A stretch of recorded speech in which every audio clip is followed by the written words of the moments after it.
तो जी हाँ, नमस्कार दोस्तों, आप सबको फिर से एक बार स्वागत है आपका YouTube channel crack Bhojpuri news में। मैं हूं जितन कुमार और फाइनली मैं आप सबको बता दूं कि तूफान राज और शिवानी सिंह का फिर से एक और भोजपुरी इंडस्ट्री में तहलका मचाने वाला सॉन्ग आ रहा है। जी हाँ, तो मैं दोस्तों इस वीडियो में शुरू से अंत तक बने रही और कब आएगा, किस चैनल से रिलीज होगा, मैं इस वीडियो में आप सबको पूरा फुल, तो इस वीडियो में शुरू से अंत तक बने रह जानिए। तो इसी तरह का वीडियो आप लोग देखना पसंद करते हैं तो चैनल को सब्सक्राइब करके बेल आइकन ऑल कर दीजिएगा, क्योंकि मैं भोजपुरी से रिलेटिव इसी तरह का वीडियो आप सभी को भी चलाते रहता हूँ। तो वीडियो में शुरू से अंत तक बने रहे हो जानिए। तो चलिए मैं वीडियो को स्टार्ट करता हूं।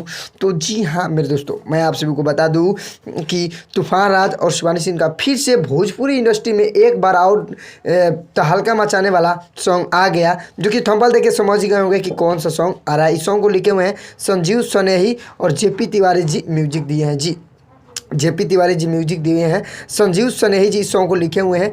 AR songs YouTube AR songs present YouTube channel के माध्यम से वीडियो सॉन्ग कल सुबह में रिलीज हो रहा है। तो जी हाँ मेरे दोस्तों, आप लोग देखना ना भूलें। मैं आप सभी को बता, कल सुबह 7 बजे आप लोग, जो कि पासवान स्टार तूफान राज का एक बहुत ही ब्लास्ट का सॉन्ग फिर से आ गया, जो कि AR songs present YouTube channel के माध्यम से कल सुबह 7 बजे रिलीज हो रहा है। तो जी हाँ, आप लोग देखना ना भूलें। तो इसी तरह का वीडियो देखना पसंद करते हैं तो चैनल को सब्सक्राइब करके बेल आइकन ऑन कर दीजिएगा।